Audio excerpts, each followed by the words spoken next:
आप देख रहे हो एनपी न्यूज चैनल। आपने अगर इस चैनल को सब्सक्राइब नहीं किया है तो जल्द ही सब्सक्राइब कीजिए। Thank you very much. पहले आपको संबोधित करेंगे, बाद में आपका सवाल जवाब देंगे। राहुल जी। नमस्कार। मैंने आप सब से काफी बार बोला है कि हिंदुस्तान में लोकतंत्र पर आक्रमण हो रहा है और इसका हमको हर रोज नए नए उदाहरण मिल रहे हैं। सवाल मैंने एक ही पूछा था,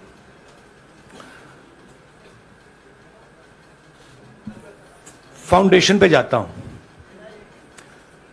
अदानी जी की शेल कंपनीज हैं, अदानी जी की शेल कंपनीज हैं, उसमें 20,000 करोड़ रुपया किसी ने इन्वेस्ट किया। अदानी जी का पैसा नहीं है, का पैसा नहीं है। अदानी जी का इंफ्रास्ट्रक्चर बिजनेस है, पैसा किसी और का है। सवाल यह है, ये जो 20,000 करोड़ रुपए हैं, ये किसके हैं? ये सवाल मैंने पूछा। मैंने पार्लियामेंट हाउस में प्रूफ देके, जो मीडिया रिपोर्ट से मैंने निकाला, अदानी जी और नरेंद्र मोदी जी के रिश्ते के बारे में डिटेल में बोला। रिश्ता नया नहीं है, रिश्ता पुराना है। जब नरेंद्र मोदी जी गुजरात के सीएम बने थे तब से रिश्ता है और उसके बहुत सारे पब्लिक प्रूफ्स हैं। हवाई जहाज में मैंने फोटो दिखाई, नरेंद्र मोदी जी बड़े कंफर्ट में बैठे हुए थे अपने दोस्त, अपने मित्र के साथ। पार्लियामेंट में मैंने दिखाई। यह सवाल मैंने पूछा। फिर मेरी स्पीच को एक्सपंज किया गया। मैंने स्पीकर को डिटेल चिट्ठी लिखी, पॉइंट बाय पॉइंट, कि मैंने कहा कि एयरपोर्ट्स अदानी जी को रूल बदल के दिए गए हैं। ये लीजिए रूल की कॉपी, उसको बदला गया है। चिट्ठी लिखी, कोई फर्क नहीं पड़ा। फिर मेरे बारे में मंत्रियों ने पार्लियामेंट में झूठ बोला, बोला कि मैंने विदेशी ताकतों से मदद मांगी। मैंने ऐसी कोई बात नहीं की है। मैंने कहा स्पीकर से, मैंने जाके कहा, स्पीकर सर, पार्लियामेंट का नियम है कि अगर किसी मेंबर पर कोई एक्यूजेशन लगाता है तो उस मेंबर को जवाब देने का हक होता है। मैंने एक चिट्ठी लिखी, उस चिट्ठी का जवाब नहीं आया। दूसरी चिट्ठी लिखी, उस चिट्ठी का जवाब नहीं आया। फिर मैं स्पीकर के चेंबर में गया। मैंने स्पीकर सर से कहा, स्पीकर सर, यह कानून है, यह रूल है, इन्होंने झूठा आरोप लगाया है, मुझे आप बोलने क्यों नहीं दे रहे हैं? स्पीकर सर मुस्कुराते हैं, कहते मैं नहीं कर सकता। और फिर उसके बाद आपने सबने देखा क्या हुआ। सवाल पूछना मैं बंद नहीं करूंगा। नरेंद्र मोदी जी का अदानी के साथ क्या रिश्ता है और 20,000 करोड़ रुपए किसके हैं, मैं पूछता जाऊंगा। मुझे कोई डर नहीं लगता इन लोगों से। और अगर ये सोचें कि मुझे डिस्क्वालीफाई करके, धमका के, जेल में डाल के मुझे बंद कर सकते, नहीं, मेरी वो हिस्ट्री नहीं है। मैं हिंदुस्तान के लोकतंत्र के लिए लड़ रहा हूं और मैं हिंदुस्तान के लोकतंत्र के लिए लड़ता रहूंगा। किसी चीज से नहीं डरता हूं, यह सच्चाई है। अब आप सवाल पूछिए। एक एक करके प्लीज। हाँ Mohit. I say it in English also. Sorry, I say it in English also. The question begins few weeks back in Parliament, where I asked the Prime Minister a very specific set of questions. Question number one, 20,000 crore rupees or $3 billion are in shell companies owned by Mr. Adani. Mr. Adani could not have generated this money. He's an infrastructure business. Where did this money come from? Whose money is it? That was the first question. Whose shell companies are there? These companies are working in the defense field. Why does nobody know whose money this is? There is a Chinese national involved in this. Why is nobody asking the question, who is this Chinese national? That was the first question. Second question was, set of questions with proof. What is the Prime Minister's relationship with Mr. Adani? I showed a picture of the Prime Minister and Mr. Adani's plane relaxing. I gave documentation about the defense industry, about the airports, about statements made in Sri Lanka, about statements made in Bangladesh, pictures of Mr. Narendra Modi sitting with the State Bank chairman in Australia. And I put this proof on the table.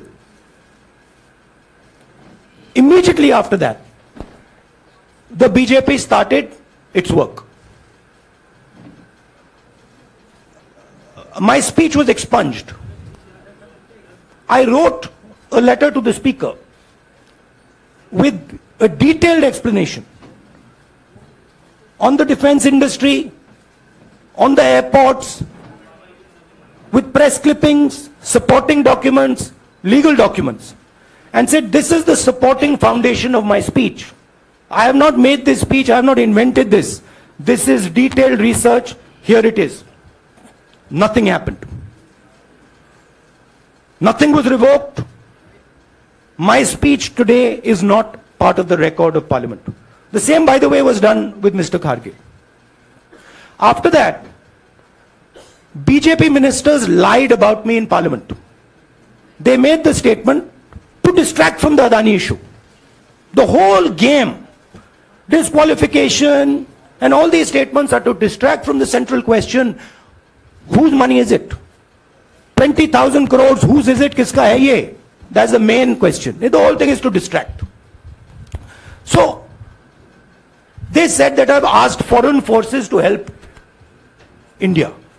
Most ridiculous statement. I have never made such a statement. You can look at all the conversations I had in the United Kingdom. Not one such statement was made. In fact, I said this is India's problem. India has to resolve this problem, right?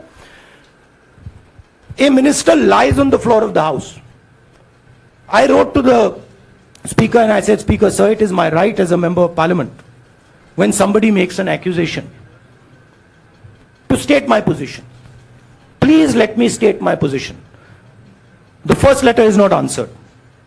I then write a second letter with more details, saying the names and what was said. Still no answer. I then go to the Speaker's chamber and I say, Speaker, sir, what is going on?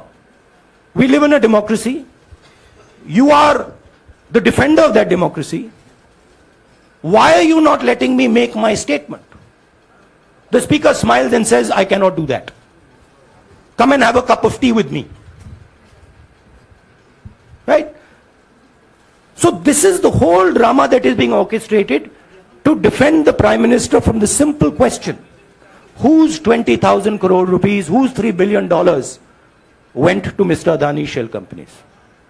हाँ जी मोहित, एक minute, सबको मौका मिलेगा. राहुल जी, मोहित दुबे हूं मैं. मेरा सवाल यह है कि आप शहीदों. By the way, sorry, I just need to finish that. I left out a part. Look, I'm here defending the democratic voice of the Indian people. I will continue to do that. I'm not scared of these threats, of these disqualifications, of these allegations, of these prison sentences. I don't care. I'm not scared of them. Okay? These people don't understand me yet. I am not scared of them. They are used to everybody being scared of them. I am not scared of them. Right? And I will continue to ask the question, what is the Prime Minister's relationship with Mr. Adani? It is an old relationship. It is a relationship that began when he was Chief Minister of Gujarat. Mr. Adani constructed the idea of Resurgent Gujarat, organized all that. This is a partnership. It's a close partnership. I'm going to keep asking that question. Rahul ji, मैं मोहित दुबे हूं। मेरा सवाल यह है कि आप शहीदों के परिवार से आते हैं। आपकी दादी भी डिस्क्वालीफाई हुई, जनता के बीच गई, आप सत्ता में वापस आए। आज के दौर में राहुल गांधी भी डिस्क्वालीफाई हो गए हैं क्योंकि तमाम आपने इश्यूज को उठाया, चीन के इश्यूज को उठाया।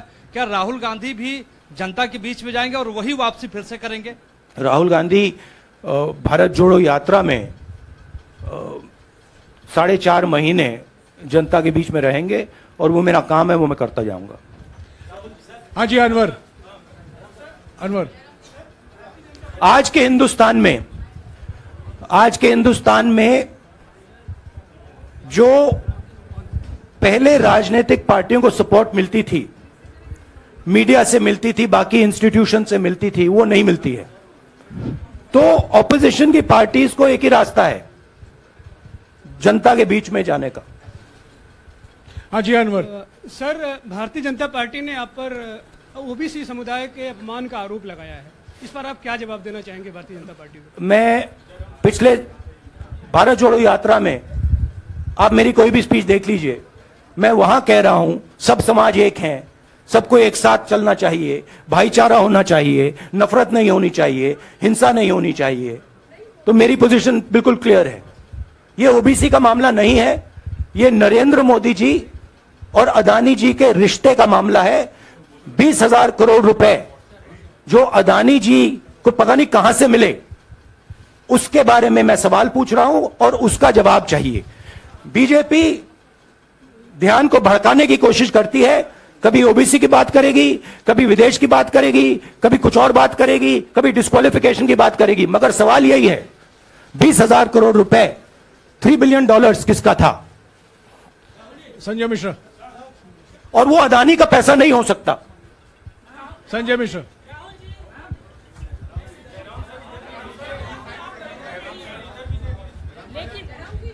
आपने कहा आप डरते नहीं हैं, लेकिन स्टेट के टारगेट पे हैं और स्टेट आपके खिलाफ है, पूरी स्टेट, पूरी मशीनरी आपके खिलाफ है। ऐसे में आपके सामने चैलेंजेस बहुत बड़ा है, तो रास्ता क्या है, रणनीति क्या है? देखिए भैया, चाहे स्टेट हो, चाहे कुछ भी हो, मैं सच्चाई को देखता हूं। मुझे और किसी चीज में इंटरेस्ट नहीं है, मैं सच्चाई बोलता हूं। राजनीति में यह फैशनेबल बात नहीं है, मगर यह बात मेरे खून में है। मैं और कोई रास्ता निकाल ही नहीं सकता हूं। तो मेरा काम यह है, यह मेरी तपस्या है, जीवन की तपस्या है, उसको मैं करता जाऊंगा। चाहे मुझे डिस्क्वालीफाई करें, मारे पीटे, जेल में डाले, मुझे कोई फर्क नहीं पड़ता। मुझे अपनी तपस्या करनी है।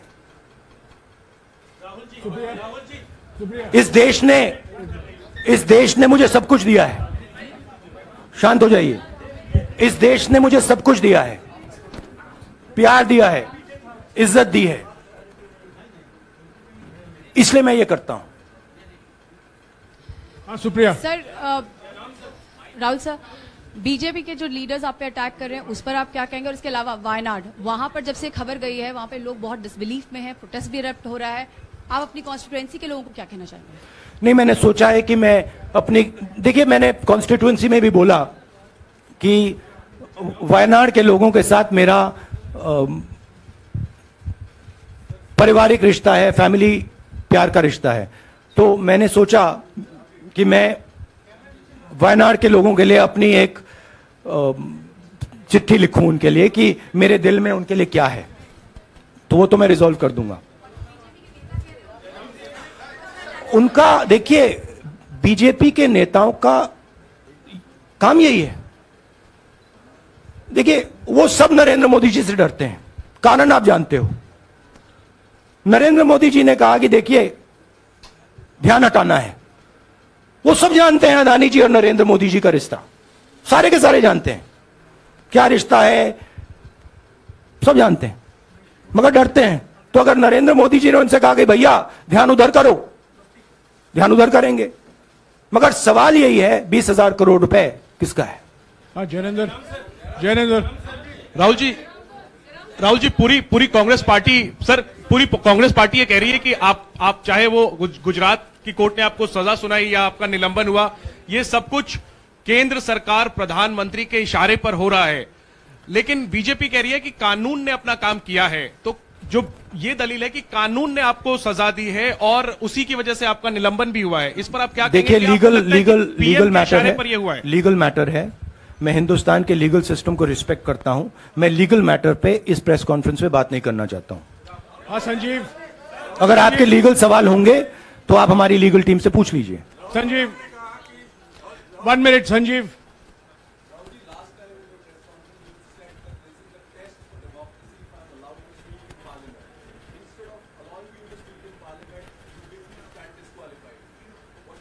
No, look, please understand why I have been disqualified.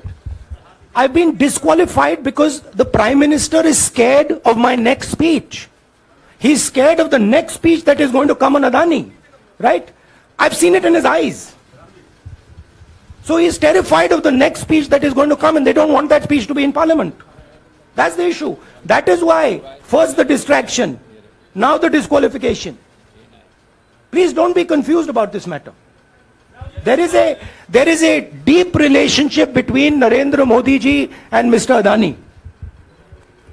There is a question. 20,000 crore rupees have suddenly arrived in Mr. Adani's shell companies. Where has this money come from? Whose money is it? It is, some of these companies are defense companies. Why is the defense ministry not asking this question? Why is the defense ministry not asking the question? But please explain to us, whose money is this that is being spent on our drone development, that is being spent on our missile development, that is being spent on our ordnance production? Why is the defense ministry not asking this question? Manjari, please. एक minute मंजरी। सदस्यता की रद्द हुई तो उसके बाद बहुत सारे ऐसे विपक्षी दल जो अभी तक कांग्रेस से दूरी बना के चलते थे वो भी आपके समर्थन में आए। तो आपको क्या लगता है अब वो समय आ गया है जब सारे विपक्ष को एकजुट हो जाना चाहिए? मैं उन सब विपक्षी दलों का धन्यवाद करता हूं कि उन्होंने इस बात में हमारी सपोर्ट की और हम सब मिलके काम करेंगे।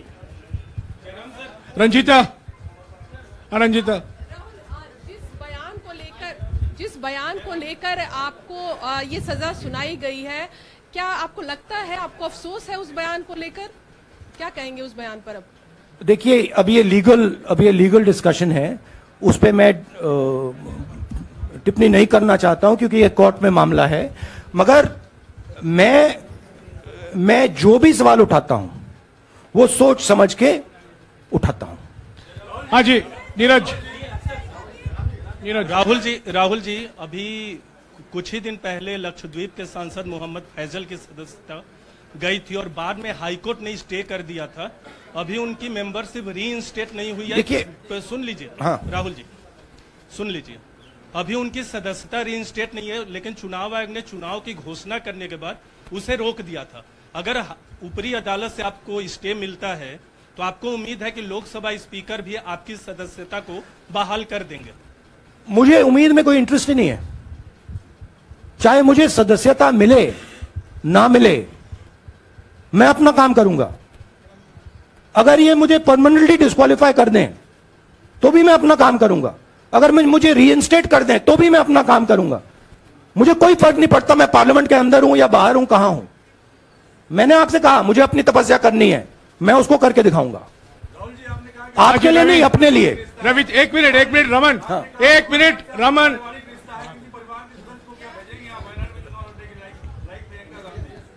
It is not up to me, it is up to Congress president कौन जाएंगे। राहुल जी मेरा सवाल,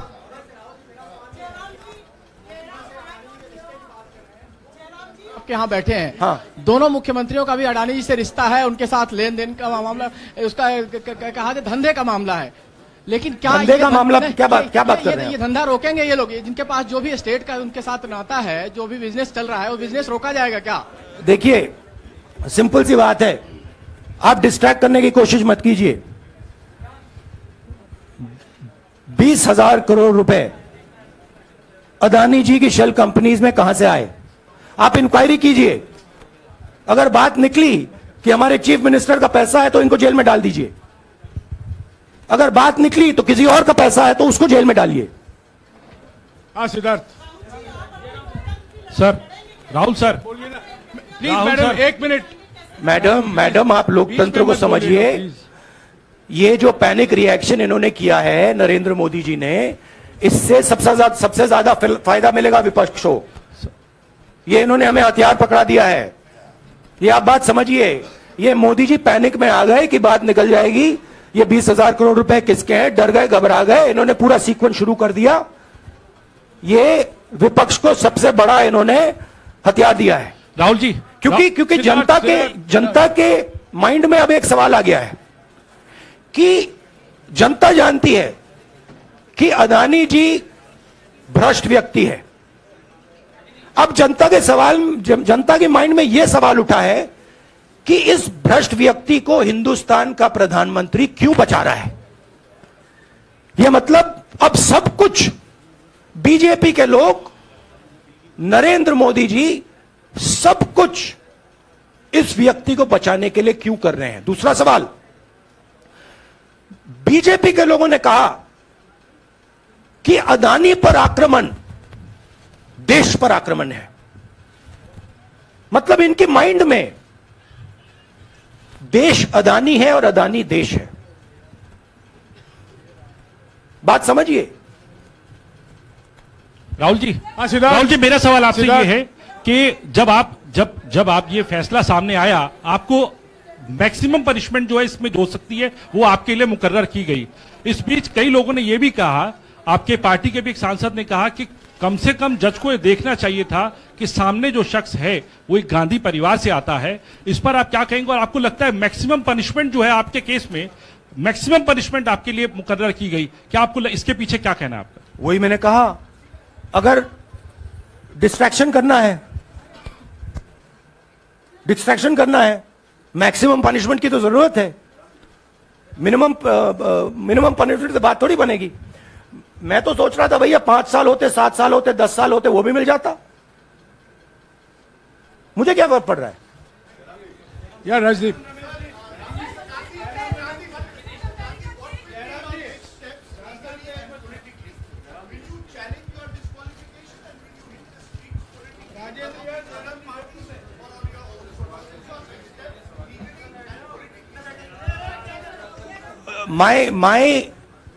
I have only one step, and that step is to fight for the truth in this country and to defend the democratic nature of this country that is under. Please let me finish, Rajdeep. Unless you want to answer it for me. You do that also sometimes. Yeah. So my job, as I see it, is to defend the democratic nature of this country. And I will do whatever I have to do to defend the democratic nature of this country. What does that mean? That means defending the institutions of this country. That means defending the voice of the poor people of this country. That means telling the people of this country the truth about people like Mr. Adani, who are basically exploiting the relationship they have with the Prime Minister. Yeah, Pallavi, please 1 second, let's go. Look, see, these are legal matters. It makes me no difference. I told them, it makes me no difference if I'm disqualified, not qualified, whatever. It makes me no difference. Disqualify me for life. Put me inside jail. I will keep going. I will not stop. Mr. Gandhi, yeah, Mr. Gandhi, 2 things here. One, are you worried or apprehensive about the political relevance of, say, the opposition and the Congress? Do I look worried to you? Second, do I look worried to you? I'm excited. Okay. I'm happy that these people have given me the best gift they could give me. And second, Mr. Gandhi, is that BJP's reaction since yesterday is that if you hadn't torn the ordinance then perhaps you wouldn't be facing the law today. Your response to that? My response to that is that when somebody is guilty of something, they want to distract everybody's attention. Right? If you catch a thief, the first thing he says is, I didn't do it. The second thing he says, Look there, look there, look there, look there, right? That's what the BJP is doing. We have caught 20,000 crore rupees entering Mr. Adani's companies. Nobody knows whose money that is. That money cannot be Mr. Adani's money. He does not generate this type of money. So that money has come from someone. All this, OBC, disqualification, anti-national, all this is to distract from the panic that the Prime Minister is feeling.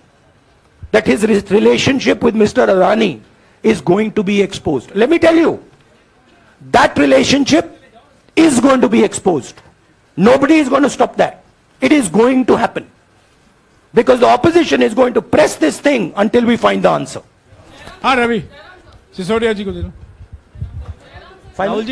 Rahul ji जो judgement आया उसको लेकर BJP ने उसको किया है कि आपने ओबीसी का अपमान किया, पूरे देश में प्रेस कॉन्फ्रेंस करने की तैयारी कर रहे हैं कि आपने ओबीसी का अपमान किया था। भैया देखिए, पहला आपका अटेम्प्ट वहां से आया, दूसरा आपका अटेम्प्ट यहां से आया, तीसरा आपका अटेम्प्ट यहां से आया।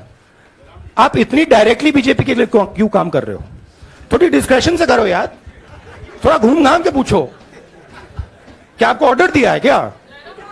देखो मुस्कुरा रहे हैं। घूम घाम, मैं आपको उदाहरण देता हूं। आप थोड़ा घूम घाम के निकाल नुकुल के बोलो। देखो ऐसे बोलो पहले, राहुल जी, हाँ तो please if you want to work for the BJP, then bring a BJP flag symbol here and put it on your chest. Then I'll answer you the same way I answer them. Don't pretend to be a pressman. Vikrant, Rahul ji, हवा निकल गई। Rahul ji, BJP के लोग बार बार ये बात कहते हैं कि आपने जब विदेश में जाके भाषण दिया तो उन्होंने कहा माफी मांग लेते। अभी कहा कि कोर्ट में आपसे कहा गया माफी मांग लेते। तो जब ये लोग कहते हैं राहुल गांधी माफी मांग लेते, तो राहुल गांधी क्या सोचते हैं? राहुल गांधी सोचता है मेरा नाम सावरकर नहीं है, मेरा नाम गांधी है। गांधी किसी से माफी नहीं मांगता। और मैंने कहा, पार्लियामेंट हाउस में कहा कि भैया मुझे बोलने दीजिए ना, एक बार तो बोलने दीजिए। 2 बार चिट्ठी लिखी, तीसरी बार मैं पर्सनली स्पीकर से जाके कहता हूं, स्पीकर सर प्लीज, आप डेमोक्रेसी के लोकतंत्र के आप प्रोटेक्टर हैं, मुझे बोलने दीजिए। मुस्कुरा के कहते हैं भैया मैं तो नहीं कर सकता। आप नहीं कर सकते तो कौन कर सकता है? शायद मुझे जाके मोदी जी से पूछना पड़े, वो तो करने नहीं देंगे। तो मेरा जो पॉइंट है, इस देश में लोकतंत्र खत्म हो गया है। इस देश के लोग जो इनके दिल में है, हमारे दिल में है, बोल नहीं सकते हैं। इस देश के इंस्टीट्यूशंस पर आक्रमण हो रहा है। और उस आक्रमण का मैकेनिज्म क्या है? उस आक्रमण का मैकेनिज्म नरेंद्र मोदी जी और अदानी जी का रिश्ता है, वो फाउंडेशन है। मैं नरेंद्र मोदी जी पर सवाल नहीं पूछ रहा हूं, मैं अदानी जी पर सवाल पूछ रहा हूं। बीजेपी अदानी जी को क्यों प्रोटेक्ट कर रही है? आप नरेंद्र मोदी जी को प्रोटेक्ट कीजिए। मैं अदानी जी पे पूछ रहा हूं, आप अदानी जी को क्यों प्रोटेक्ट कर रहे हो? आप इसलिए अदानी जी को प्रोटेक्ट कर रहे हो क्योंकि आप ही अदानी हो। Thank you.